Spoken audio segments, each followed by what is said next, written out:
welcome back. Today we're talking 2024 trends and the trends of this current winter. All of the trends that I'm going to talk about today have been sort of evolving from previous seasons. So we've seen them before, but I'm loving the way that they are coming about this season. I also have a ton of predictions for this year and also want to make note of styles that I've just seen emerging on social media. Before I get into the actual categories of the video, I wanted to start off by showing this runway that I discovered recently from Jean-Paul Gaultier, Fall Ready to Wear 2002.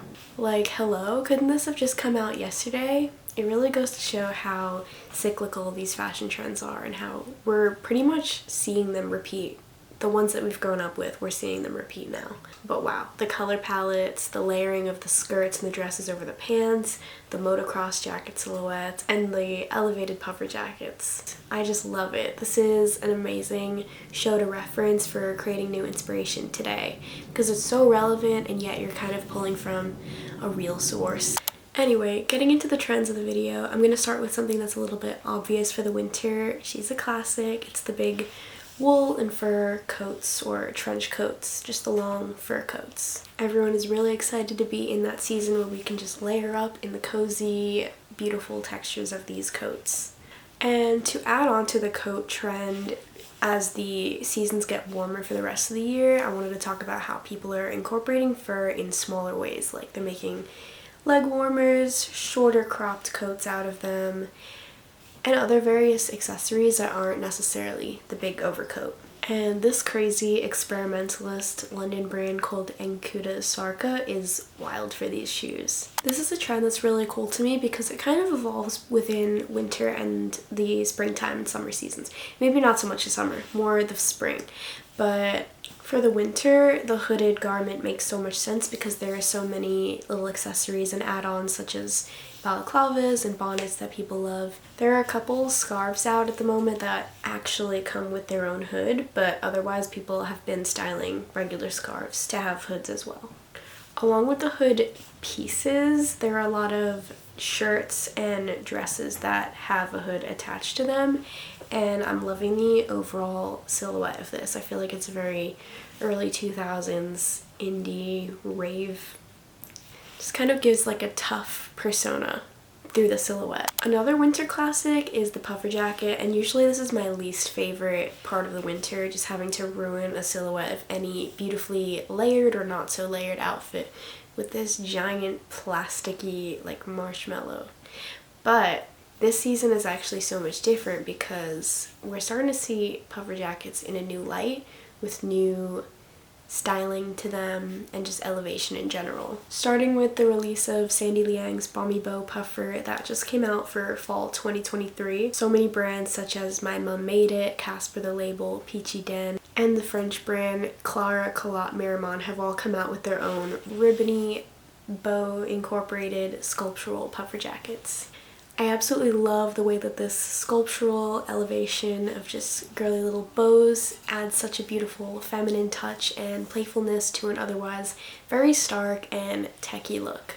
Moving on with the big, like, frumpy but making it cool silhouette, the big giant oversized leather jackets are popular right now. We've been seeing a lot of the smaller motocross jackets with a little popper in season, and they still are, but I also think that this big one is great for layering. I think both of them are gonna interchangeably move in and out because as the weather gets warmer, we do want that smaller silhouette. But right now, the big slouchy ones are a great piece for layering. If you don't want to wear a classic winter coat, you can just pile up a bunch of sweaters under it. And I also think that this slouchy leather jacket brings in the indie sleaze charm to this biker piece. With the style aesthetic of indie sleaze making its comeback in 2023, I do not think it's going away. In fact, I think a lot of the trends that I'm talking about today feed into it and continue to make it evolve. We are not done with her. Also, this article from Dazed magazine is important to me. Speaking of the frumpy cool girl look, I think 2024 is going to be all about mixing these eclectic kind of grandma, grandpa outfits in with more sexier and slinkier silhouettes such as indie sleeves and what we're now seeing as corp core. Talking about trends always puts me into this weird trap of naming these silly sounding aesthetics that people have made up, but Gotta do it. I've been seeing a lot of mismatched silhouettes recently, as if an eclectic grandpa just walked out the door wearing very random pieces, like some chic, some totally random like sportswear. I don't know. This TikTok is where I first saw it described under this title, and the silhouettes that she shows in it prove this point. All of the pieces seem to not really make sense together. It's kind of a strange mix of feminine and masculine pieces that people put together. They kind of change the idea of the silhouette, as they're not really proportionate traditionally, but they're really cool. And I think it's one of the looks that we see over and over again and convince ourselves that it looks cool, due to the way that it kind of breaks the tradition up and introduces new ideas. But I do love so much when fashion kind of wins out against something that we've seen over and over again that has kind of become boring and challenges the standard. Also, this kind of playing around with the silhouette reminds me of a TikTok that I saw where someone said that clothes on a girl feels like a body in clothes, whereas clothes on a guy feels like clothes on a body. And I thought that was really interesting, and I think that's why I love this kind of silhouette playfulness within this frumpy look, because it takes away that restriction and frees us up within that feeling. I love, again, that they challenge us to see a beautiful new way of looking at clothing, especially with seeing during the winter when people wear skirts over pants. Like, that's so beautiful, and we wouldn't have come to that if we weren't like really pushing it. Like, it's beautiful. We've made it so beautiful. So after naming some of the frumpy silhouettes that I'm seeing at the moment, I wanted to talk about some of the office fashion trends that have been emerging. I've been noticing all year more of the sexier office silhouettes, and I adore them so much. They remind me of this Miles Aldridge photo shoot, and I love like the creepy doll aspect of it, the despondent model, just kind of a demonic vibe, like stuck in this little world. The bow in her hair, the demeanor in her eyes, the sexiness and tailoring of the outfit, the clean atmosphere and liminal space of the office itself. I just adore it. I noticed that corpcore, which is a much more appropriate and modest silhouette of the, and I'm gonna hate saying this, so I'm gonna whisper it, but the corporate baddie. Ugh. That silhouette was the one that was trending a lot, and I've been waiting for people to speak on the one that I just talked about, which they've now given a name, and they're calling it the Office Siren. This is the Bayonetta Glasses creepy midnight dweller, and I love her so much. I love the character behind this. I think that when fashion creates an actual character, like its own version of a main character or a video game character, that's when I'm like really drawn in. It's also why I love indie sleaze, because I just picture a storyline. I picture a girl with her own experiences and story that brought her to who she is, that kind of powerhouse, maybe unfeeling but also very feeling, I don't know, character. She just has so much story and you want to know more, and every time I create an outfit within one of the aesthetics like this that I really love, I just feel like I'm placing myself in a world, and I think that's really why I love fashion. So I think it's also very fitting that Lyst Insights put Succession as their show of the year in their 2023 fashion highlights, but I think they probably were leaning more into like quiet luxury rather than the office silhouettes. But I think it is telling that we're going to see more of these office silhouettes as the year progresses, especially when we get to summer and we can explore that Siren look. She's very, very rich for photo shoots, and I really want to do a photo shoot with this kind of character and styling. Okay, back to the frumpy cool girl silhouette, because I want to go into more detail about this, the pants underneath the skirts and the dresses. This is a very relevant trend for the winter and warmer seasons, as you can wear heavier looks in the winter and more lacy and light silhouettes in the summer and spring. I know that I also don't stop wearing pants in the summer, so probably not going to be too much change, except I probably wouldn't wear wool over wool. This trend has been around for about a year or two, but it's been one of the most daunting trends for me until I actually tried it out. I've always been afraid to play with such intense layering, as I'm 5'1", and I thought it would just be too stumpy, but then I realized after playing around loads that literally every type of material or width of pant works perfectly with any length or material or shape skirt that I have. Give or take a few colors and patterns, but it's been so much easier than I thought, and it's such a beautiful silhouette. Keeps me warm and allows me to play with way more textures and fabrics. I'm so excited for the summer when I can pair lace looks with it and reimagine how I'd wear a lace pant or a lace dress. We have the micro mini skirt that comes out as a big chunky belt over a pair of slinky suit pants. The peplum skirts that sit perfectly over a pair of jeans or cargo pants. And here's some examples for the spring and summer. We have the solid skirts with lace flare pants featuring brands such as Hiii, Bella Venice, and Sourtois, or the exact opposite with a lace dress falling below the waistline of a pair of suit pants or even Adidas track pants. I love the way that Susie Lola styles this Susamusa dress. I love to see a pointed toe boot, namely a very slouchy leathery one with this look. I think it just adds back in the sexiness and the slinkiness and pushes an overall edgy juxtaposition. This trend is also so perfect for the colder winter weather and when everything is also getting more bubbly and puffy in silhouette, but it's also really great for the warmer months when you want to find more flattering shapes and ways to show skin in the summertime. This parachute skirt or parachute dress is a fairly recent trend, and I believe it pulls inspiration from the early 2000s French brand Marie-Françoise Gerbeau. This brand has really grown in popularity on Depop and the vintage designer space, and a lot of small brands are pulling inspiration from it, especially with their elevated puffer jackets as well as this elevated puffy skirt. Some of my favorite brands for this silhouette at the moment are Nicholas Skofgard from Copenhagen, Peachy Den, and Of Planet Earth. Again, so perfect for the winter and layering, but also great for the summer as it's the way cooler new version of the peplum skirt. The 90s and early 2000s slouchy bag is a summer girl for sure, but equally as useful in the winter. They also have an alternative name called the hobo bag, which is a very strange name for me. Maybe I should just look up the history instead of just being like, huh, what is that?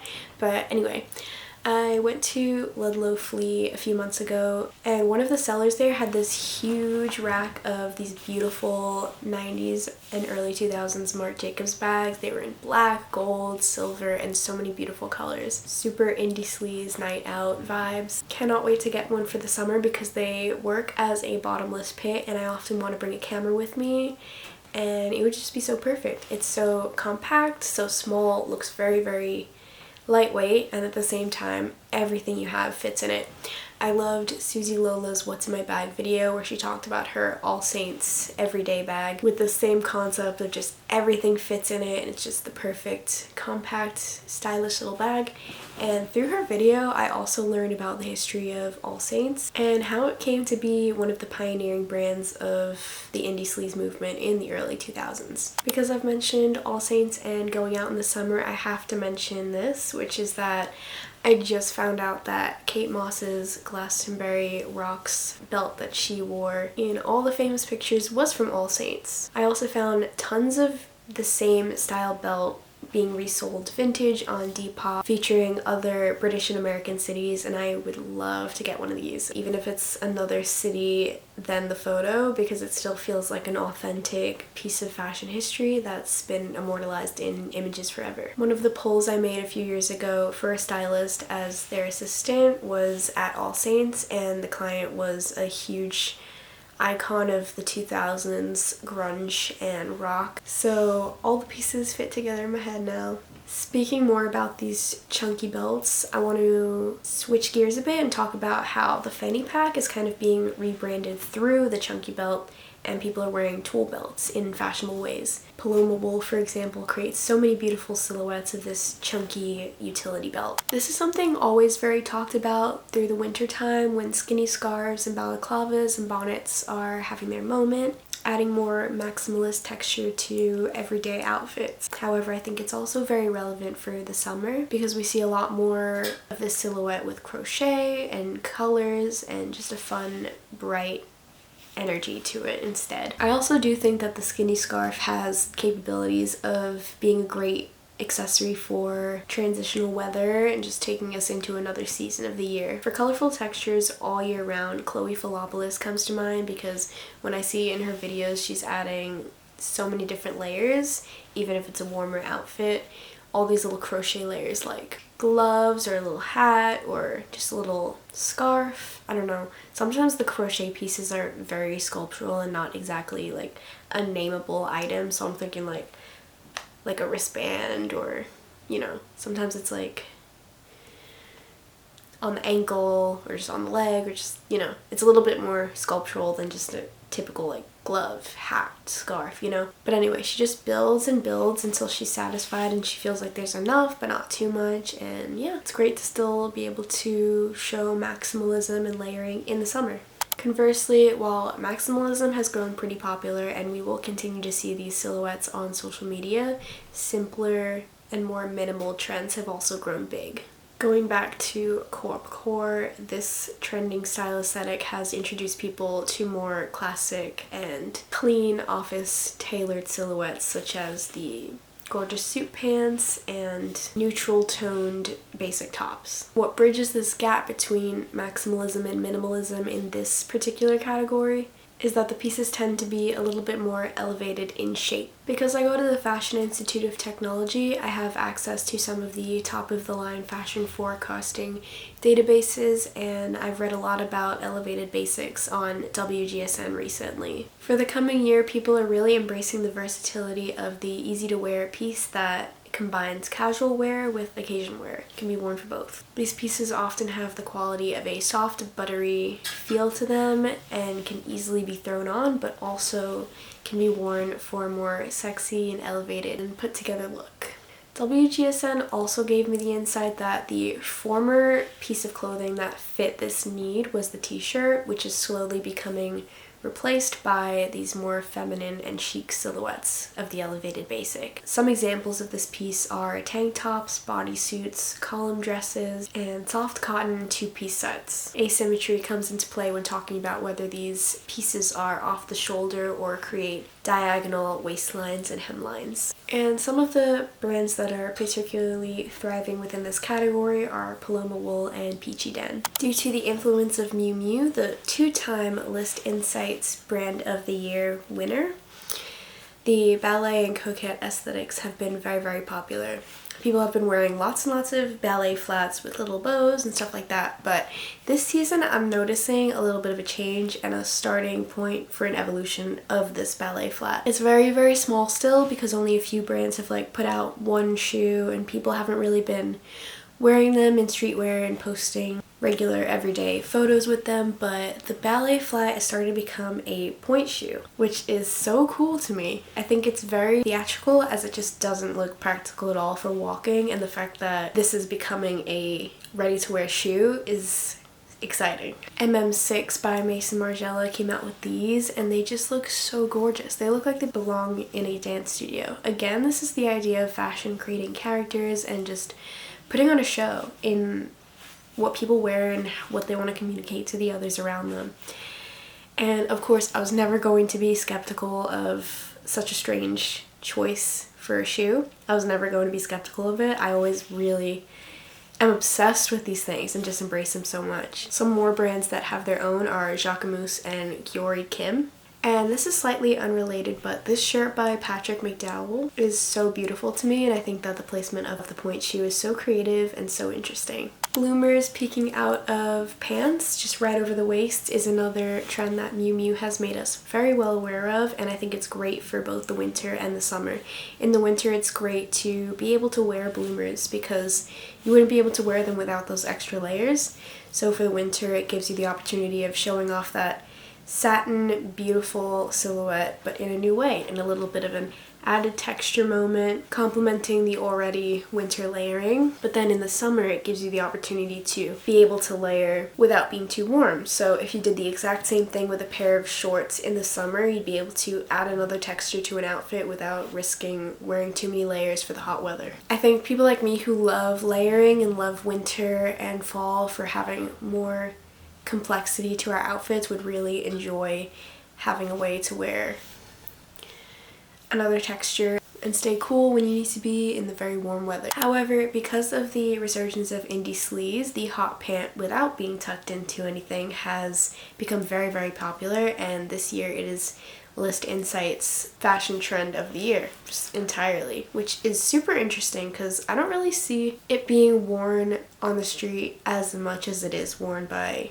celebrities and on red carpets and things like that. So it's a little bit more of an inaccessible trend, but just a very polarizing and striking thing that we see on social media and just like in media in general. I think it just creates a big, huge talking point. And that's why it won, rather than it being everyone's favorite thing to wear out on the street, because it's definitely not. This is also another Miu Miu inspired look, and it's not going away anytime soon because Miu Miu themselves have put out another whole set of hot pants and like little booty shorts in their spring and summer 2024 collection. So due to the fact that they've pushed it even further, they are predicting that it's going to stay extremely relevant. Despite the fact that the runway specific version of this trend is not very popularized on the street, people are wearing the like early 2000s, 90s short shorts, whether it's camo, metallic, denim, or other interesting little fabrics and materials, and it's a great piece to pair with pattern tights or fishnets and create lots and lots of, again, creating more texture and layering for the summer. That's another reason that we love indie sleeves, because you get that creativity of layering and being like all punk and adventurous and just not dulling it down for the summer just because you have to wear less. I can't get enough of chrome and metallic at the moment because I'm absolutely loving the way that people are styling it. Usually it's seen as an accessory piece like a bag or a shoe, but it does have the capability of transforming itself throughout the year in just various different major moments in fashion. I'm filming this right between Christmas and New Year's, so I am seeing at the moment storefronts putting out their sparkly silver and gold dresses, and also these colors and materials just being very, very popular for the festive season. At the same time, you'll get to summer and you'll have a stark contrast to this classy and timeless version of the material, and you'll see a more going out party kind of look to it. And oh my god, the other day at work, a woman and her husband came in, and within 5 seconds of them standing near me and like 5 other coworkers, all of us complimented her beautiful silver chunky heeled boots, and she looked so happy but also so smug, and she was like, my husband didn't like them. I thought that was a cute moment. Also another example of just a polarizing different, it's not really that crazy, but I guess like silver isn't totally normal compared to if she wore like a black leather boot, but I don't know, just another pushing it kind of moment and being more adventurous and just cool. So she slayed. I want to go into some patterns that I think are going to be very popular and complement this edgy punk texture that we have with metallic and chrome. I think cheetah print for sure. We're already kind of seeing people allude to the fact that this is going to grow. We're already seeing furs that people are wearing with a sort of subtle cheetah print texture, and it's overall just a very like cool girl look. It combines punk and indie and night out party vibes with a more tailored and chic, timeless silhouette. I love the ability of it to have this combination between very, very feminine, put together, tailored, and just adventurous fun going out. I think that's great. Again, building to that character. Like, who is this person who's wearing it? Like, why is she so two worlds? You know what I mean? I also think that polka dots will be another huge pattern trend for the coming year, because due to the fact that we are in the indie sleeves 2010s moment of the early 2000s, we're also in that Tumblr girl 2014. Stripes were a very big pattern at this time, but I think that polka dot is already more widely accepted because of brands such as Reformation and Realization Par. They really haven't gone away, so I think that people will be more ready to amalgamate like polka dots into the more punk aesthetic. Okay, and this one is super fascinating to me because it's such an incredible juxtaposition. Like, I don't know who thought of this first, but I am so glad they did, because I'm just in awe, just like kind of studying it. I've noticed pretty recently that there's a trend of deconstructed bridal dress elements that transform into a streetwear and edgy ready-to-wear look. Brands seem to be chopping up little elements of the wedding dress and placing them on styles and silhouettes in this haphazard but beautifully sculptural way. For example, Vaquera NYC released this Jean-Paul Gaultier-esque sailor hat that references a veil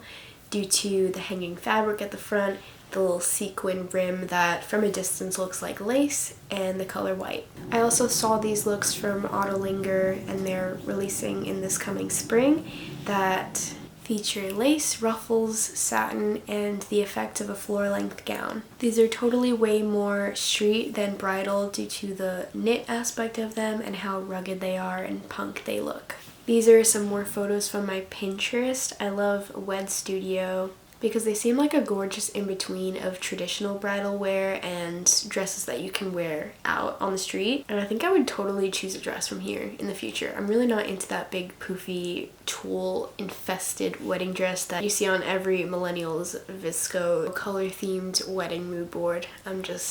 I've never liked it. See, I love this. Super playful Balenciaga ready to wear 2016 seems very relevant right now. And this is totally a party dress. Christopher Esper, again, another party dress, but the strategic placement of the lace and the hanging fabric transforms this silhouette into this more bridge, juxtaposed bridge. Okay, and this photo, so creative. Okay, one more. Does this count? I mean, it's not being worn to a wedding. Okay, but just watch out for this because Auto Linger's fittings were for spring 2024. Because I mentioned Vaquera NYC and Jean-Paul Gaultier at the beginning of this video, I do think that the sailor hat is going to come back into fashion. I don't think it's going to come back in the same nautical way as we've previously seen, but Miu Miu's Spring and Summer 2024 show was interesting because it played with the sailor and beachy nautical vibes. I still think I stand by the fact that it's not going to be a beachy look if this hat does come back. Vivienne Westwood was also a big lover of this hat and played it into her own punk London 80s and 90s silhouette. And I think these two brands, Jean-Paul Gaultier and Vivienne Westwood, push a punk brand more in general. And Indie Sleaze's crowd is going to use this hat in a more grungy, subdued punk kind of way. The pairing of Adidas track pants with either skirts, dresses, heels, and otherwise feminine silhouettes has been very big this winter, but I think it's also going to continue out into the summer. I started to see that at the end of the summer, right before the heels with the track pants exploded a little bit, that people would do the same chic pairing with basketball shorts and heels. And I'm also starting to see that people wear a totally chic outfit with heels, and the only Adidas element will be like the sock that's very printed with the stripes and the logos and the colors. People were noting this trend and similar styles as bloquette as a combination of coquette and bloke core. Again with these names, but I just gotta get through them. This is a little bit more me, but I think that this trend can work also with any Adidas branded boxing boots or an Adidas branded flat newspaper boy cap. I saw this image about a year ago and I love the way that Susie Lola styles her boxing boots. I know they're Miss 60, not Adidas, but with this Adidas hat, and I'm obsessed. This is another thing. I think the flat cap is something that I'm just obsessed with because it's so quintessentially British and just very posh. I'm gonna go with that, but I could be wrong. It just seems very tailored, very like formal. That's such a normal word, formal. Why didn't I go with that first? Anyway, I would see it on like an older man or something like that. But with this punk movement, Indie Sleaze, it totally juxtaposes an outfit that looks like a party outfit when you just put it together, and I love it. I see lots of Adidas track jackets and just zip-ups all the way up to the turtleneck, all the way up to the chin, with beautiful skirts and heels. I love that silhouette so much. It's stunning. Let me know about other chic outfits that involve Adidas pieces that you've been seeing, because I'm very interested in this trend. I think it's such a fun way to transform an untailored piece into this tailored category. So I've just mentioned the boxing boots, and I think that they go into a category I would like to talk about, which is ugly shoes. I've been seeing so many creators on TikTok talk about their ugly shoe rotation, which include boxing boots, sporty ballet flats with either mesh or athletic numbering, or strange orthopedic grandma shoes. Also tabbies kind of go into this category a bit, but not really the Margiela ones. Those are so pristine. I'm talking about, like, again, the weird Nike Rifts. That's another one. Just the weird orthopedic looking, disgusting looking, ugly shoes. I maybe want to go as far and group hiking shoes and metallic shoes into this category. Although these are all kind of not as ugly as the ones I've just mentioned, although maybe they are. Anyway, Lyst Insights named this Alaya shoe the shoe of the year, and I think that that's so telling of where everyone is headed in terms of this like ugly shoe trend, because look at it. It's so gross. Like, what is this? Like, it's just mesh and your whole foot is out. Like, ew. But yeah, the sporty ballet flat that is super ugly and weird is also just super in right now. Also, yeah, speaking of tabbies, this win shocked me so much because I thought that they were around for like so much longer, but maybe they just became less of a niche subculture trend and more popularized. I wanted to close out this video by taking a look at Lyst Insights brand to watch for the next coming year, just to look at the trends that they're using on their runway and see if any of them are currently making sense or look like there's something that will evolve from what we're currently seeing. I was not even shocked to see that they're a London brand, because I think that every new and pivotal trend in fashion history has come from London brands. I don't even want to hear about what France and New York have to say. I don't know, I actually want to make a video essay one day on why I think that London is such an important city in fashion history and what they've done. I'm just always inspired by what they've done, and they're my favorite city to look at when it comes to fashion. What is the quickest way that I can actually do this? Like, go through the whole runway and call out all the trends. I think that I have to just kind of look at it and call out what I think is really beautiful, because otherwise I'm gonna make this video so long. The fur here, but in a sleeker way, and the sheer bustier, super good. Fur with a two-piece biker leather hot pants set. This shoe that doubles as a sheer sock and a flip-flop. I've been seeing a lot of people wear flip-flops in a more fashionable way during the summer. I don't know if I like the whole open shoe thing, but yeah, very, very on trend. This deconstructed punk office outfit. Kind of giving Miu Miu. Love her energy. Okay, love. More sculptural uses of sheer. I do love the latex elements. I've been wanting to style latex a lot recently. This also reminds me of a photo I saw of a Miu Miu look, and it popularized the concept of layered sheer. Again with this two-piece, I love it. Okay, this is wild. I love it though. Juxtaposing the use of fur. Oh my god, look, the bridal veil. Although this outfit's kind of messy to me, I really do love seeing that bridal element in ready to wear. I love the narrative of like the dark veil following this look that was so playful and rosy. Oh my god, is this saying something as a whole of how crazy fashion is going to continue to be? I do see a lot of maximalism at the moment, so maybe. I think a lot of these looks are really cool, but also just very, very messy to me.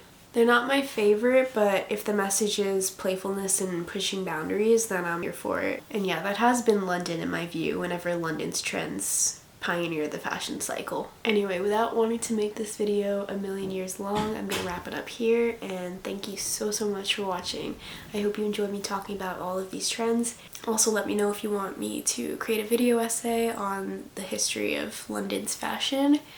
And yeah, hope you enjoyed. Comment any other trends that I may have missed here that you think are gonna grow, because I'm really interested. Super keen on learning more and just seeing what I haven't seen before, what others are seeing is going to become popular. I hope you had a great day today, and again, thank you so much. All of my social media will be in the description, and if you would like to subscribe, I would very much appreciate that.